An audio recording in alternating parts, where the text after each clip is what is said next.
We must guard against the acquisition of unwarranted influence, whether sought or unsought, by the military-industrial complex. Disseminate propaganda to influence people's minds, and this is a major function of the CIA. Hussein and his regime are concealing their efforts to produce more weapons of mass destruction. Welcome back to Notify America. We have multiple pressing stories to get to. Stories that include the establishment class in Washington melting down over Tucker Carlson's speculated Putin interview. If you didn't hear, Tucker was spotted in Moscow over the weekend, and a ton of speculation has blown up online that he's defied U.S. intel agencies and decided to interview Vladimir Putin anyways. We have the details. Also, another sanctuary city has reached their breaking point with the levels of illegal migrants entering their city, and they've begun turning people away now. Also, some stunning news right out of the Ukraine. The big dog over there, Vladimir Zelensky, appears to be on his way out, as analysts suspect that a coming dethroning is in the works, and more stories from around the world that are important that corporate media doesn't want to touch. But before we get started, thank you for liking and sharing these videos. It really helps me out. Also, make sure to subscribe to the channel to continue receiving these daily updates. Donald Trump made news over the weekend by telling Maria Bartiromo of Fox that 60+% tariffs are in the cards for China when he re-enters the White House, saying it could be more than 60%. As Maria explains how the globalists are getting nervous, this has caused a massive sell-off, by the way, in Chinese markets, with the Shanghai Composite plunging over 3% on Monday, with red across the board over there. Watch this. Well, your critics are saying that you're going to start another trade war with China. It's not a trade war. I did great with China with everything. Look, China came in, they were going to destroy our steel industry, and I put tariffs, big tariffs, 50% to 100%, but 50% for the most part. It stopped it. I have steel people that every time they see me, they start to cry. They hug me. They said, you saved our industry, but now we're letting it go. Now the Washington Post is saying that you're talking about 60% tariffs on Chinese goods. Is that in the cards? No, I would say maybe it's going to be more than that. Because in another story, Vladimir Zelensky makes a somewhat rare visit to the front lines in southeastern Ukraine on yesterday to the Zaporizhia region, telling his troops there it's an honor to be here today to support the warriors and reward them. They face a difficult and critical mission to repel the enemy and defend Ukraine. That's a quote from Reuters. Now, this visit, though, comes at an interesting time because there's rumblings coming out that the West is getting tired of Zelensky's approach. They're tired of him. He doesn't want to change course and slow down, even as the U.S. has begun admitting it's time to start negotiations, reportedly trying to tell Zelensky you can't continue with offensive operations like you have been. There's no way to win this. Not to mention, we lost the political support needed to keep sending you our money. Well, Zelensky does not want to hear that, and he's now in open conflict with his top commander of his armed forces, General Zelensky. This guy, by the way, was thought of as a possible Zelensky replacement. And as all these rumors start swirling, right, last week, Zelensky decides to try to front-run, it appears, any succession plan by giving him the axe, giving his top commander the axe, informing the White House last week of his plans. But this guy is refusing to step down. So what we're seeing likely is Zelensky front-running a possible coup d'etat right now, trying to shore up support, going to the front lines to meet his troops, as Zelensky, the top general, very popular, commands a lot of loyalty and respect amongst the Ukrainian military, doesn't look like Zelensky has much time left. In another story, Tucker Carlson arrives in Moscow.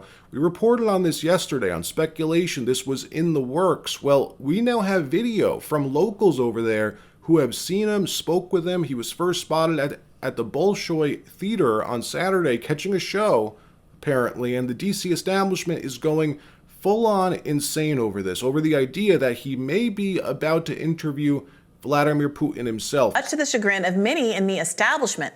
A frequent Trump and Russia critic, Adam Kinzinger, took to X saying simply that Carlson was a traitor for going to Moscow. Business magnate Bill Browder added, "I wish people would stop referring to Tucker Carlson as a journalist. A journalist is someone who is objective. Tucker Carlson has an agenda and brazenly lies to support that agenda. His lies cost Fox News $787 billion." Look, even the idea of a non-scripted, non-censored interview with Putin is something that they really don't want to happen. If you notice, corporate media will talk about Putin. They'll call him names, he's a thug, he's a dictator, etc., all boring. But they rarely let you hear from him directly. I think the last time a Western journalist interviewed him was Megyn Kelly 5 or 6 years ago. Interviews like these, by the way, usually have the reporter briefed beforehand by an IC intermediary, a lot of the time at least. That's what they do. Maybe they'll throw in a question or something, a specific question that they want asked so they can analyze the type of response that the leader gives back.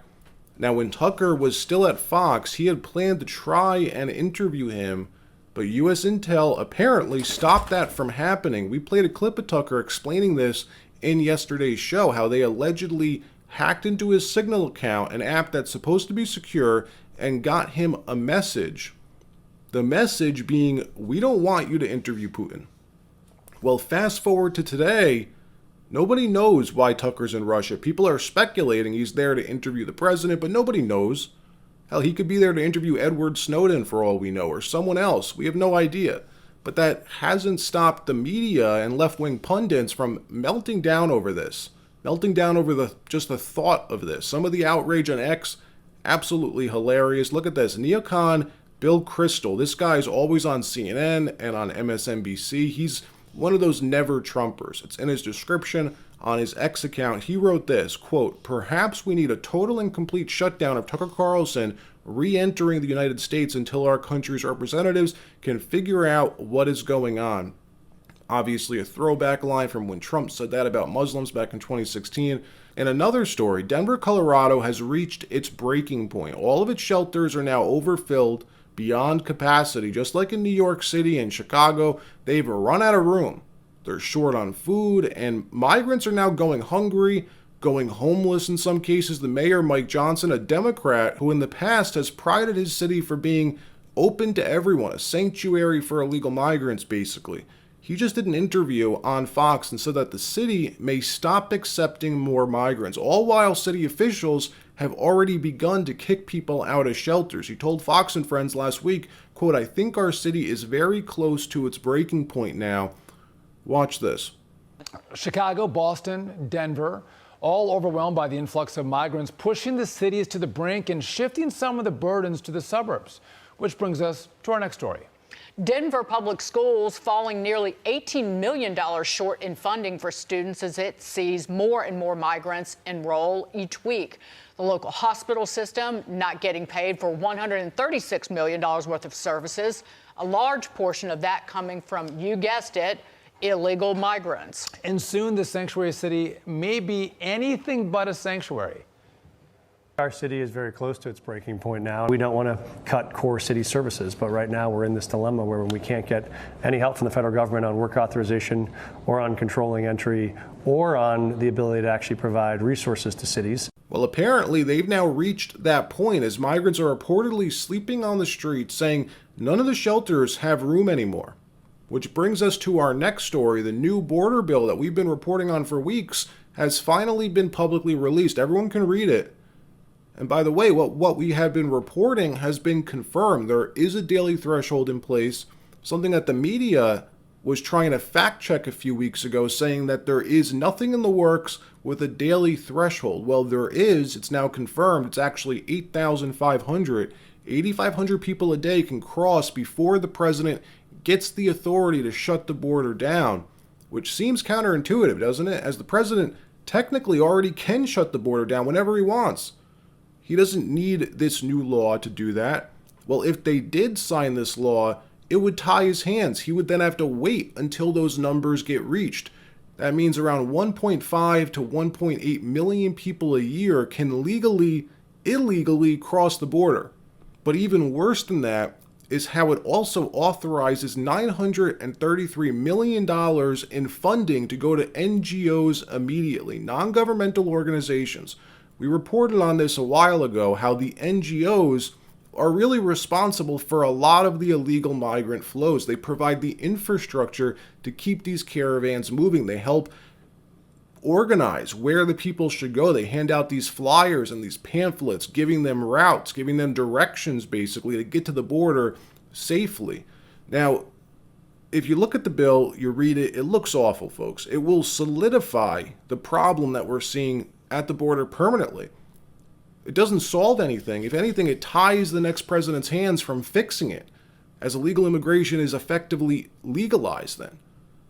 Trump is right to tell the Republican Party to nix the bill. It's my point of view, at least.